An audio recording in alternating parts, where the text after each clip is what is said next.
We're going to jump straight in. Welcome Ed Coetzee. Come on, let's just welcome him to...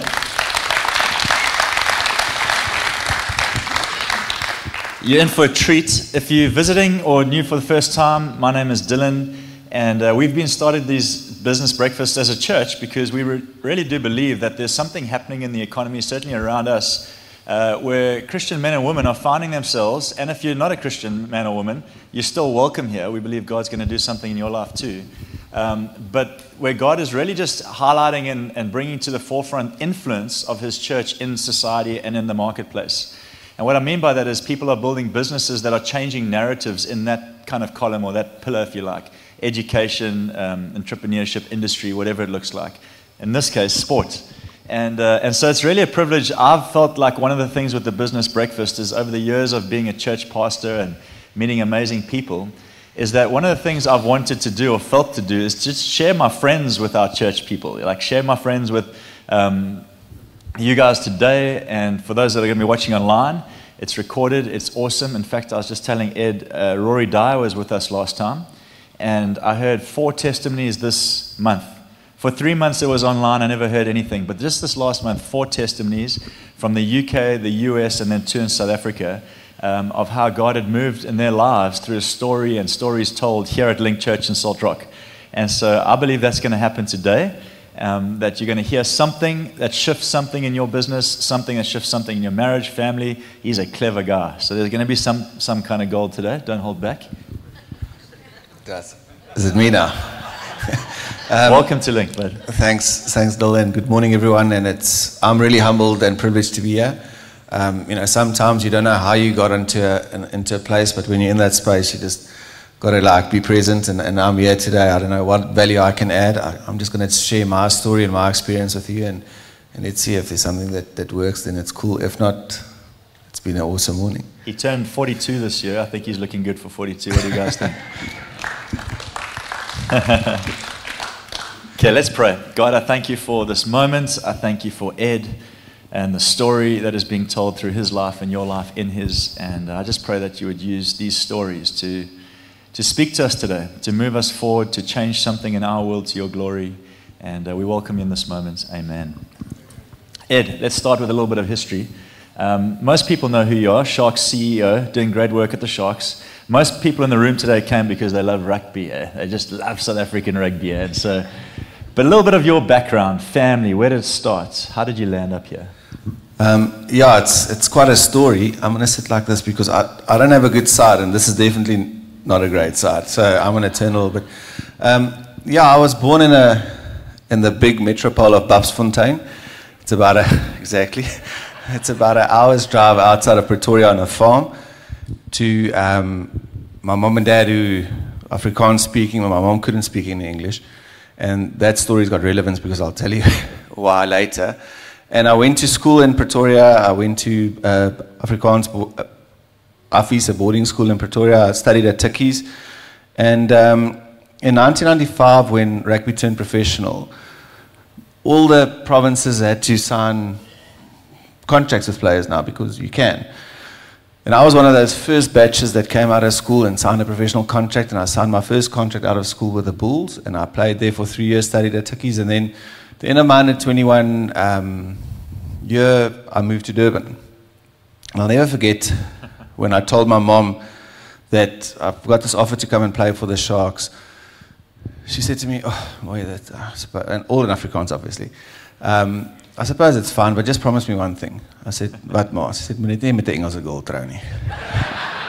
That means for English people, do not marry an English girl. Just whatever you do, don't marry an English girl. And I said to my mom, "Nooit ma, never. No, I will never." And so I've been very happily married for 17 years now with Sarah McMurtry, who's the daughter of Mervyn McMurtry, who's the head of drama at UKZN for 38 years. And I love him to bits. He's my father-in-law, but he's mad as a box of frogs. So I think that was the first... And the epitome of an English major, right? No, when Sarah's dropped the kids off at school, so she'll pop in later. But, when I never told her that my parents couldn't speak English. Only when we went to, to Margate to introduce Sarah to my parents, that just when we passed Cottbur, I said to her, "Just by the way, I just want to let you know, my mom and dad don't really speak English." She said, "What does that mean?" I said, "They don't speak English at all." So she said to me, "So what are we going to do?" I said, "Do you not speak Afrikaans?" She said, "Are you joking?" I said, "I went to Maristella, and our scope of Afrikaans was watching Igoli and reading the ice cream." And here she is. She's just arrived. Hello, Sarah, and welcome to the Business Breakfast. She's now fluent in Afrikaans and can... Ish, she says. Yeah, so she's disrupted it now. Yeah, so we got married. I played at the Sharks. And in 2005, there was this trend of South African rugby players going to play overseas. And, you never want to miss the boat. So we moved overseas for initially 6 months. I just want to pause here, though, because this is a great part of the story. Is this when God starts to speak to you through Acts? Yes. Okay, so this is important. Talk to us. So at that stage, we used to go to Glenridge Church in the city, and Rory Dyer and Stan Phipps was our pastors. And I was sitting in church one day, and Rory preaches about spending time in the Word, being present, and God will guide you. And I get Acts 7 verse 1, "Take your family to the country, I'll show you." I said, "Hey, listen, we're out of here." And sometimes as South Africans, that's all you need. They need a little push, and then we're gone. Don't say that. But No. We're back, and I'll tell you why we're back. But so she said, "Yeah, no, God says that we're doing this." So I phoned my agent, because you got to knock on the doors, and I said, "Go get me a contract in England." Maybe not the country that God wanted us to go to, but in any case, that's how I interpreted this thing. So he did, and I told the Sharks that, "Listen, after 5.5 years, I need a break." And you give them the whole story, like it's the time, and it's just for a short period, and you'll come back, and all that nonsense that the guys actually give me at the moment. And so very soon after, the agent phones and said, "Listen, I've got an offer for you in England. Go and visit the club." And Sarah and I get on the first plane. We go visit the club, sign the contract. On the way back at the airport, they've changed the visa rule for working visas in the UK. And long story short, it means that we can't go. So now I've signed a contract. I can't honor the contract. I've ended my current contract. You've said goodbye to the Sharks. I've told them I'm out of here. And, and then I voiced a little bit of my concerns, as because I'm out now. I can tell them how useless they are. Yeah. And nothing's changed. And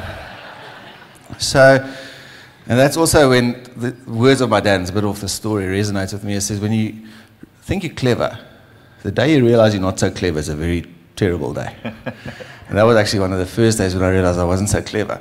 But long story short, to get on the plane, fly back, now I'm pretty rattled because I don't have a job, and Rudolf Stroili is actually the coach, so now I've got to go grovel and get my job back.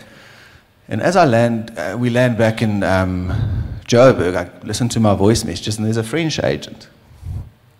And he says, "Listen, he's heard that we're looking at going overseas. He's got a club that's interested.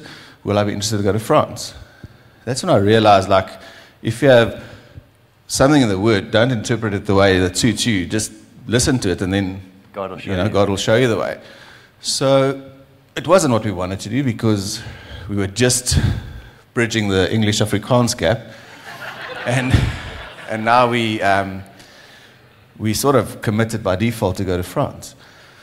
So I said to Sarah, "We'll go for 6 months. If it's not lucky, we'll come back. I'm that good." I wasn't, but 6 months then turned into 8 years. Amazing.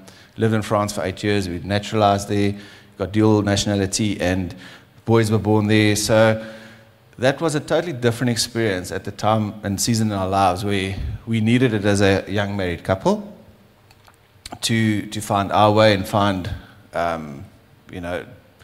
build our marriage away from everything. And it was just an unbelievable experience. What brought you home?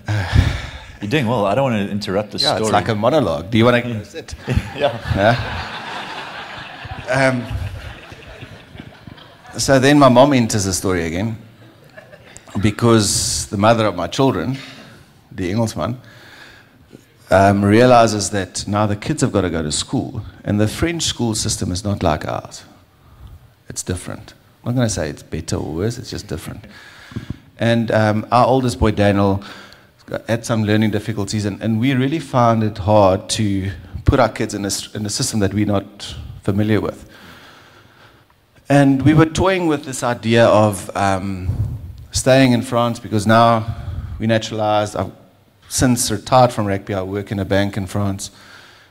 We got a beautiful home. We live in Biarritz on the Basque coast. It's really like you can't plot a better story, but there's something missing. So Seren speaks to her mom every day, literally every day, to this day, every day, probably a few times a day. I used to speak to my mom on Sundays at 12 o'clock, before lunch, because she wouldn't enjoy lunch if she hasn't had the discussion. So, and if I missed it, it was a problem. So I phoned her the Sunday, and we chatted, and I said to Mom, again, all in Afrikaans, but for you guys, I'll do it in English, said, we're wrestling with this idea of moving back to South Africa. Everyone tells us not to, but we just got this thing that, maybe we should. Or what's your opinion? And my mom used to have strong opinions, eh? She said, no, my boy, we've lived our lives, don't worry about us, you building your future, don't worry. I don't have an opinion. I said, Mom, when I didn't want your opinion, you always gave it. Now for the first time, I actually really would like you to say ask something. you to give me an opinion, and you say you don't have one. So I said, okay, give me a week, I'm going to think and pray about it. Then next Sunday, at 12 o'clock, she's going to give me an opinion. So, Long week. Long week. So I phoned my mom, and she just came in with the thing and she said, listen, obviously in Afrikaans, I've thought about it, I prayed about it a lot, and then she actually spoke to me in English. I was like, oh, hang on. She says, just tell me one thing. Do you mix or do you blend? I'm like, hang on. And I said, what do you mean? He said, no, just tell me, do you mix or do you blend? And that's when we realized we have to come back home.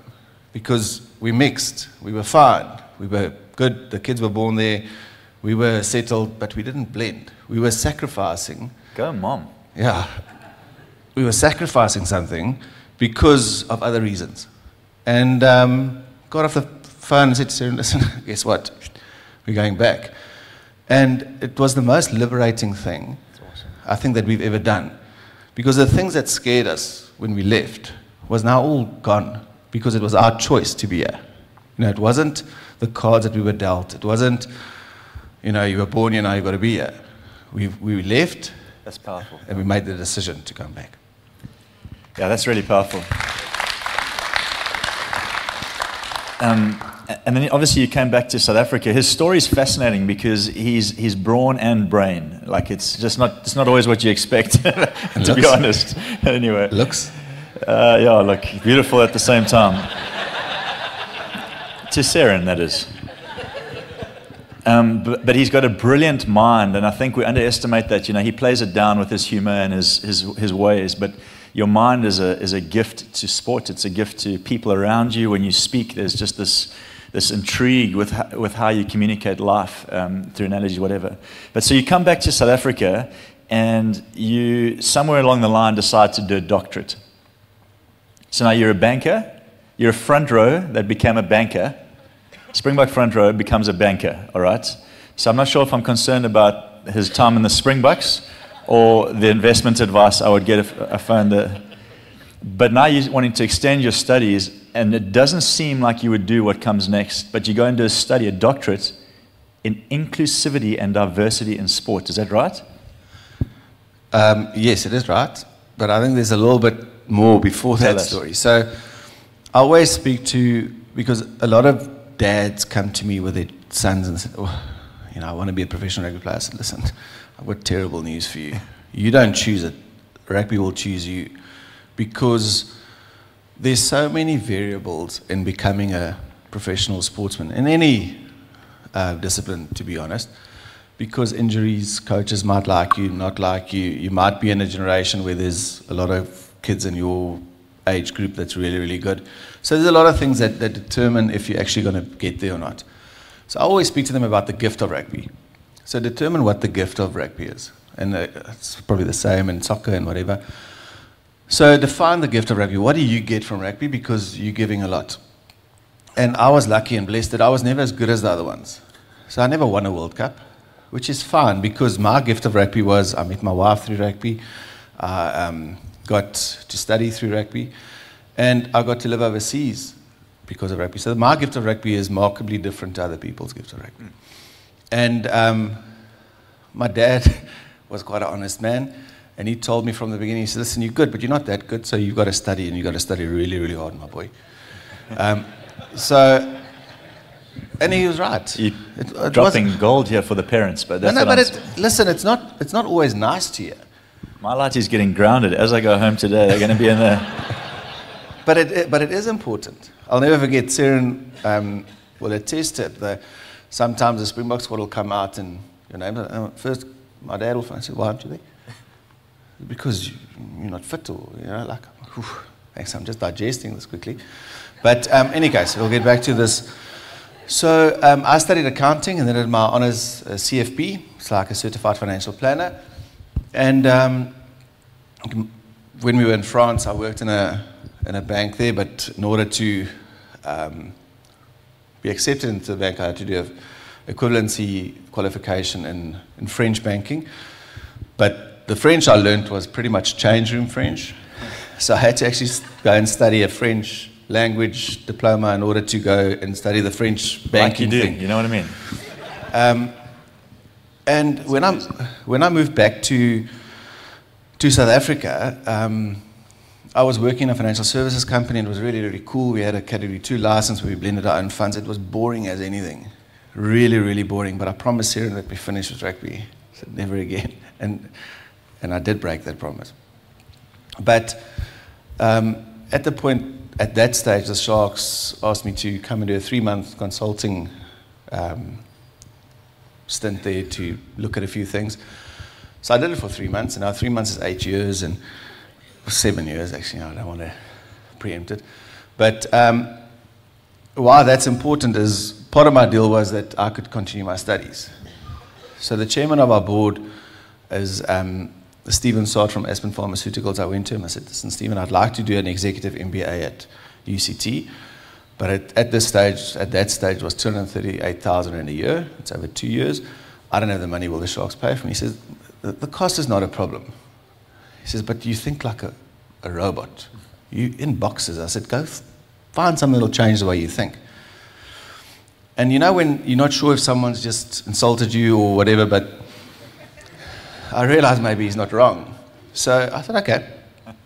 So I found this Masters in Inclusivity, an MPhil in Inclusive Innovation at UCT at the Business School. And I did it in inclusivity and building an inclusive business model for rugby in South Africa, taking transformation as the cornerstone of the business. So that drastically changed the way I looked at things in terms of business practice, especially in sport. And at the end of that study, you realize, if you're an idiot like me, that you've only just scratched the surface on something and you want to know more, because I didn't understand it, because a lot of the things that drove me out of the country was the narrative. You know, there's no future for a white Afrikaans male, you know, affirmative action, all these things, whatever. And I had to understand it, because the things that I had to make sense of it. So I did a PhD in diversity and inclusivity in sport, and I strive to take transformation from a perceived punitive measure to a progressive action. Because I think if you take our situation at the Sharks as a professional sporting team, we've got the top athletes in the world in our team. In fact, next weekend, this is funny, just to interject, next weekend he has, at the Sharks game, the most expensive bench in rugby history, because they're all coming back from the Springboks and they're on the bench. Anyway, well managed, but really well managed, Joe. It is the most expensive bench. And because it's also like, in our team, we've got Siya Kolisi, Lucanio, Makazole, Mapimpi. I actually don't want to mention names because I'm going to exclude some of them. And they're the best rugby players in the world, but because of our history in our country, they're classified as transformation players. And I'm like, how can that be right? We've got literally one of the best players in the world, largest best players in the world, and our system and our history labels them. So I quite like difficult conversations. I get all the players in a room, and I said, what are we going to do to change the culture? What do you guys want from me? It's like any contract. Your side and my side. My side is I've got to pay you. I've got to pay you on time. I've got to treat you well. I've got to have a high-performance environment that works for you. But tell me what else you want.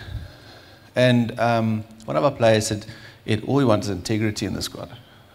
I'm like, what does that mean? Can you unpack that? He says, yes. He said, when I'm the best, I want to play. I don't want to play for any other reason. And if I'm not the best, I don't want to play. And that comes down to intentionality. And it starts with me. It's the way we contract, It's like the way we bring players and people into the organization. So, I think that study helped me shape those thoughts. Look, I think you're doing a great job at the Sharks, just to honor you for that. I think if I see what's happening in the culture, culture, you can't tell what the culture is sometimes, but you can feel it. Culture is what you feel, right? And I've been in the stadium a few times in the last year, and I feel good. It feels nice to be back there. And so I just wanted to honor you and say well done for whatever you're doing behind the scenes to bring this through.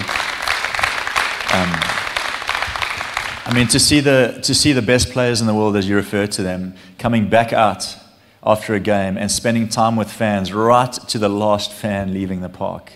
I haven't seen that for a long time in this professional era, perhaps ever. And I know you're leading that charge. So I want to say well done to that. There are obviously some amazing people you've met along the journey. I'm going to dive into the IC color thing. A lot of guys want to hear about that. But who's the greatest voice, perhaps, that you've met? There must be many. But in this journey of life and leadership, who has had the biggest impact on you and why? And it's not because she's sitting here, but... You're going to cry. Yeah, I'm going to cry. No, but it's my wife, 100%. But, excuse me. In sport and the nature of the industry that we live in, you get to rub shoulders with unbelievable people, and everyone wants to talk about sport, wants to give advice and whatever. And if you take the right people around, and there's so many, Stephen Starr has been unbelievable. I've got a mentor called Rex Tomlinson. There's so many guys who speak into that space, but you've got to, it's like anything in your business, you've got to control the people you let speak into that space, and I think in such a diverse industry, because rugby is an atypical business. It's not an NBA type of business where you put like a 3-year strategic plan. Things pretty much work out the way you plan it, except if there's COVID or something like that. On Saturday, if your fly-off goes down in the first 5 minutes, you might lose a game. Your narrative on the Monday is totally different, You have 3 of those, then your sponsors change. Like there's a whole... So you've got to be, it's almost a reactive industry that you've got to plan proactively. And you've got to surround yourself with people that has that mindset and actually aren't fans, for one. Because a fan is not someone that's going to be honest with you. So the mentors or the people that that speak into the space where I'm in the moment are brutally honest, sometimes disturbingly honest, but it's people that you respect. And there's a few. She being the best one. Well done, Sarah. By far. I love that. Let's talk a little bit about the Sharks culture now and what's happening in professional sport. I know people want to hear a bit more about that. So a few years ago, I think it's 2 now, this group, MVM is it, buys out the Sharks. It's the first that we know of, private equity coming into South African sport, certainly in rugby. What did that look like? What's going on? I know he's about to do another doctorate and in private equity against private investment. Am I right? Yes. I'm busy with it. He's just nodding because I'm not getting it perfect. But let's talk a little bit about how this private equity has come into sport in our country. We love sport. We love our country. It brings people together. It does amazing work. It can't heal a nation, but it can unite a nation. And so God can only heal. But let's talk about how private equity is. What's it doing? Where's it headed? Yeah, I think it's, I think sport internationally is at a phase where there's huge disruption. And I choose to be positive, and sometimes you've got to choose to be positive because sometimes we live in a world that doesn't just leads itself to positivity. But in COVID, and I actually refer to this MBM deal as the gift of COVID, because we always knew that we had to do something like this, but we never had to, because we survived. And as long as you survive, you never push to a point where you've got to make a decision. So what happened in COVID was, and we're very lucky because SuperSport, the broadcaster, was our commercial shareholder to the extent of 49%, but they also owned SuperSport United, Free State, Cheetahs, Dolphins, Titans. So they had quite a few sports properties. And when COVID hit and revenue dried up and we had to keep these businesses afloat, they said, listen, we're a listed company. We actually can't justify keeping everyone afloat. So we prepared to dilute our shares, go find an investor. So I then had to go and find a deal that I've never had done before. The first person I went to, and there's an unbelievable guy, our chairman again, Stephen Sard. So we put a deal together, and at the same time there was a noise in Cape Town with these American guys trying to buy Western Province, and then Marco Mazzotti went to visit the stadium, and they charged him $10,000 to visit the stadium, and I was like, you saw a gap.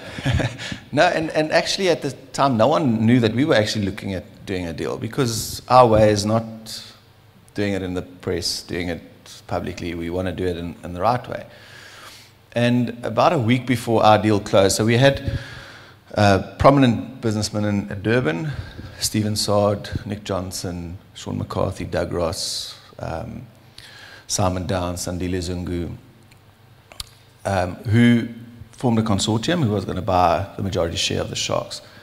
And a week before that deal closed, a guy from Cape Town phoned me and said, listen, we've just heard that the Sharks are looking at selling equity shares. I said, yeah, it's a deal done. I said, not yet, but it's close. He said, would you mind speaking to this consortium? I was like, we're running out of runway here because I've got to pay the players. But sure, I have to. So we spoke with them, and literally a week after starting the discussion, we concluded a deal where they actually included what we call the Banana Boys in their consortium. We all love the Banana Boys, by the way. And so we ended up having a consortium with 23 American shareholders and 6 Durban-based shareholders take 51% of the Sharks. And I think that was a unbelievably lucky time as okay, well, hang on a second here. I'm aware of time, but also just to say it wasn't lucky. I asked him before this little moment, I said, is there anything that you do daily that I should know about, other than like family, stuff that's for him behind the scenes and that I know he's true to? And he said, yeah, actually every day I pray for breakthrough, favor, and wisdom. And I thought, like, what an interesting thought. Like, just every single day as he leaves the house with his wife, as a family, we're praying for all the time. God, I'm praying for breakthrough, I'm praying for favor, and I'm praying for wisdom. And again, just small little nuggets that someone says in their ordinary lives, him and I catching a coffee, and I realize that's the story of your life. You plan to go to England because you don't know how to read the Bible, and then you end up in France because actually God wants to interpret to you. But actually it's the same story, breakthrough, favor, and wisdom. And in that is a family story, and in that is a new narrative. And I know many opportunities have come from the France season. But I just wanted to say that to you that are sitting in the room today. Don't be hesitant to ask your Heavenly Father for breakthrough, favor, and wisdom. That might look different for you, might have different appetites, but I do think that as children of an Almighty God, we have this incredible privilege to ask Him for the things that burn in our hearts. And this story is just part of that story. So I needed to interject and say it wasn't lucky, it was God. And I think the beginning of your family's journey is just starting in what you're bringing to sports in our country and perhaps even into the world. Let's see what happens. So I just needed to say that. That's not the ending of my conversation. I just wanted to say that. Thanks. How'd it feel? No, feels good. It feels good. Can we talk about RC Color? Of course we have to. So Ed's sitting in church one Sunday. I love the connection between business and church. If you're in the room now, church is not what you do on a Sunday. Church is every part of your life, right? And so Ed's sitting in the room on a Sunday, 3 Sundays ago, 2020. Remember 2020? RC Color was born in COVID, and it was an amazing moment because it was pre-COVID. But obviously we did Vision Sunday, had this big moment. I shared on RC Color being this narrative for us. Ed hears it as something that's going to come through in sports. comes to me and he says, "You wouldn't mind if I used that same tagline and kind of rugby?" And I'm like, "Go for it. I mean, it's not mine. It came from God, so go for it." Well, that weekend I walked into the stadium, and on the stands, you'll remember it, like it went from nothing there to inclusivity, diversity, hashtag IC color. And our church was going, "What happened?" And I loved that because you took a God thought and you just took it straight into your world. You allowed business and church and God and people to come together in a moment. Can you describe how that happened and how you continue to allow God to speak through those environments? Yes. So rugby and the history of rugby being historically a whites-only sport. We've got a lot of challenges from grassroots all the way up to political levels where there's a lot of pressure on rugby to transform. Well, in sport to transform. And there was an episode in Cricket South Africa where people questioned Themba Bavuma and the team, and then Faf du Plessis said, "Hey, but listen, we don't see color. We don't realize there's a difference." I'm like, "Okay, this is a bit weird, because how can you not see that we're different, And then that Sunday, actually, I was sitting on the mustard seats at the back there, and you spoke about RC color, and I was like, hang on, I was like, Siren, this is exactly what we need. Because I was struggling with this thing where I'm a white Afrikaans male. Like, I am who I am. I can't change who I am. I don't want to change who I am. If I'm a good person and I treat people well, I should be able to be who I am. But let me celebrate your diversity. Let me celebrate who you are, but also celebrate who I am. And if we do this thing together, that diversity is going to make us stronger. And we had a discussion, then I called a team in, and I'll never forget, Lucanio, he's a wonderful guy. So I have this presentation about, I actually flew to Australia, they were in Australia at the time, and I said, "Guys, when you get home, I just want to warn you, you're all going to have caps, and there's going to be RC color, and there's going to be stand, and there's going to be this and that." So they were like, "Cool," no one says anything. Afterwards he comes to me and says, "Ed, is there a problem?" I'm like, "Why would there be a problem?" He says, "No, but did something happen?" I'm like, "Why?" I said, "Because why are we doing this?" I said, "Because it's cool. It's celebrating." I said, "I want to know your story, because your story is so cool, and I don't want to assume that I have lived your life, but through your story, I can, celebrate it, and we can shine a light on it, and the more we shine light, the more we see color." And that just became, and I said to them, "You've got to be careful. This can't be a marketing campaign, because campaigns have got to start and end. There's got to be a movement. There's got to be culture, because kindness is the language that the blind can see and the deaf can hear." That's awesome. And the way we treat each other in this diverse group can become a beacon of light to the nation. And I remember saying to them, it's like, sport always feels that we've got to fix racism, inequality, and poverty. I said, that's not our job. We can't do that. We've got to be the best rugby players that we can be. That's our job. But if we're good people to each other and we celebrate our diversity, then it might become a light for people outside of this organization. And that can go from the Sharks into the city, into our nation, and maybe into the world, So, that's where RC Color started. It's still there. It's still going strong. And it was born in this auditorium. So thank you for sharing it with us. Yeah. I'm aware of time. By all means, there may be some chance to chat a little bit afterwards. Everyone wants to know where South African rugby is going. Is it exciting? Are we going to win the next World Cup? Dil, I think... what's the right? Let me ask you this question. What will be the secret of us winning the next World Cup? I think to keep the main thing. I think we've lost our way a little bit.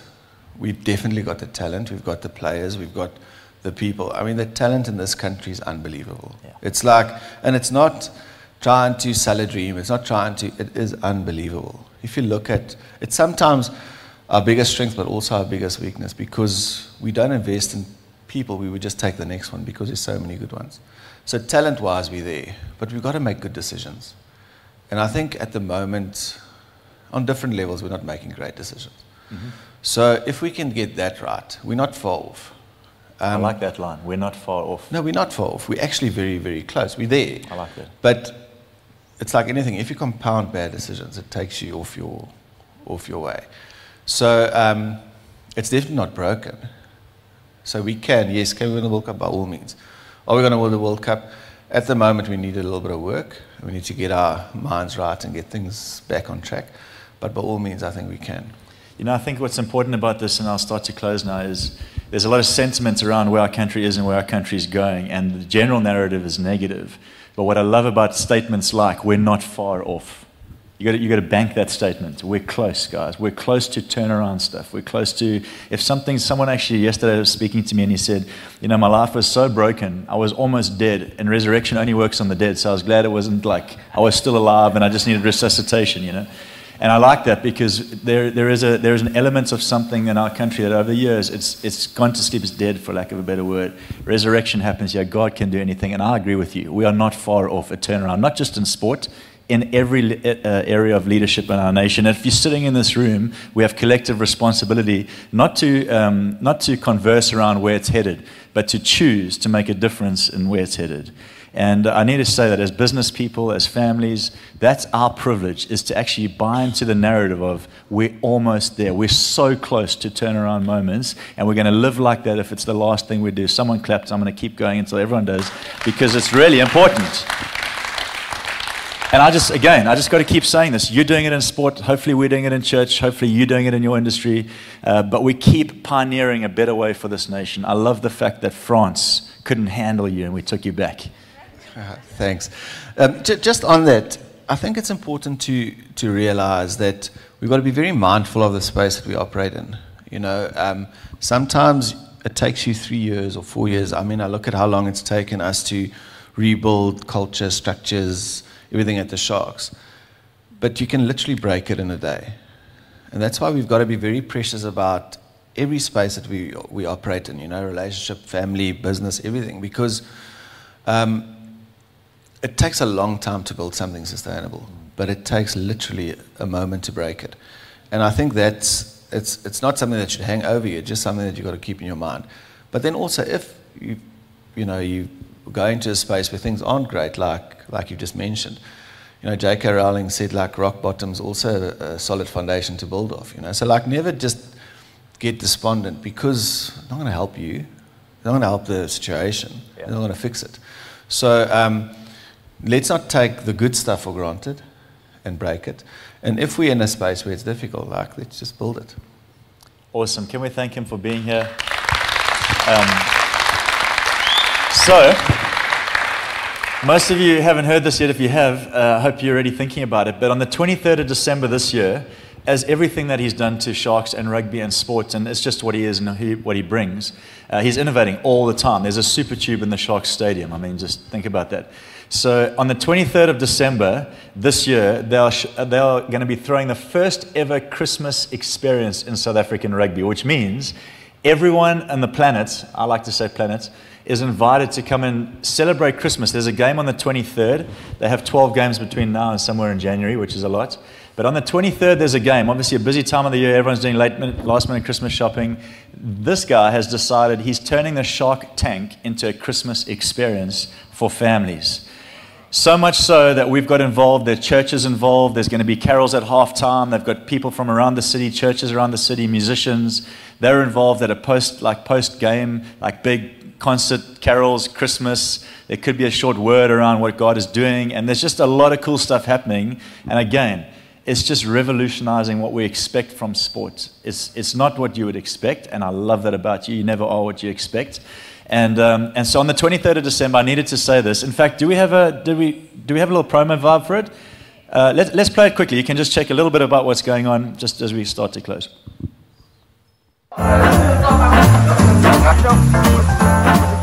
Okay, boys. Accurate passing. Let's go. Come on. Come on, come on. Come on, boys.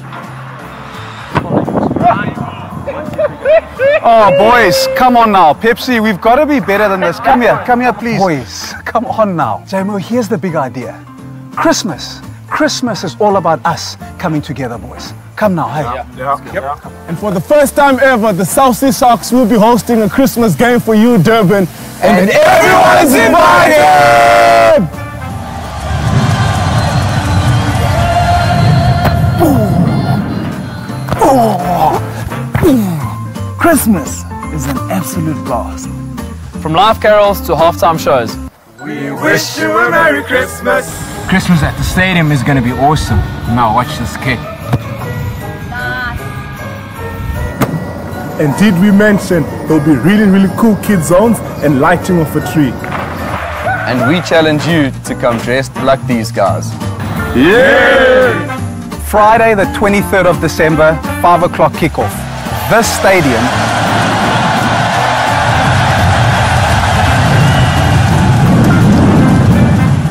means absolutely nothing without you. Why? Because we are better together.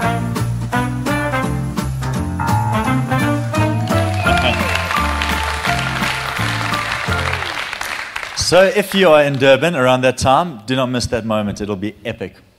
Do you have any parting words for us today, Ed? Thank you. Yeah, and I think that's also a collaboration with Linc and the churches. And I think that, you know, Durban, let's be honest, we've been through it, eh? Yeah.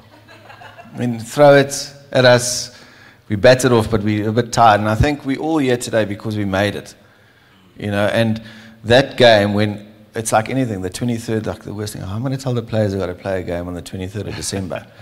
You know, but let's use it, let's celebrate, and let's actually thank God for where He's brought us through. So all the music that we used to play is now, you'll have Michael Bublé, you'll have Christmas carols, we're going to have praise and worship afterwards, because that's where we are.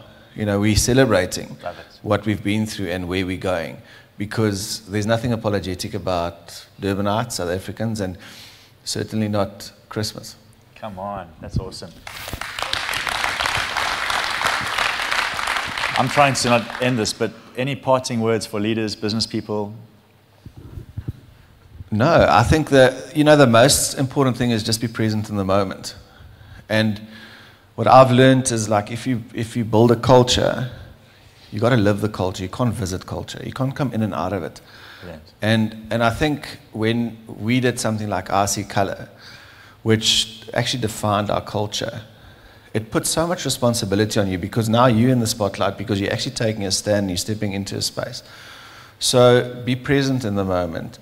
Don't take it as a negative, you know, but like drive that culture, because that culture changes people's lives. Because sometimes, I mean, we had a chat about Tea with Tess, and you know how you never know, there's one person listening or one person that you speak to in the day that your kind word can actually just turn their whole day around. You don't even realize it, you just move on. And I think that, you know, parting shot is probably not very inspirational, but kindness is not a weakness. Kindness is the most important thing that you can do. You know, and if your way is a kind way and you're fair, I think as a business leader, you're going to go a long way. I love that. Let's thank Him one more time. Can we pray together? Can you stand with me? Just to say we're praying for your family, and as you lead, I think, a charge that is way bigger than just a local charge. I just want to say we are behind you guys, and we really do believe God's life is on you. The fact that you could move on a thought through Acts, end up in a foreign land, be back here, still believing for it, hear a language and a vision Sunday in church. The fact that you're doing all this tells me that you're walking in step with His presence and Spirit, and I think Sarah and you may be secret to some of that too. And so we just want to thank you and honor you guys.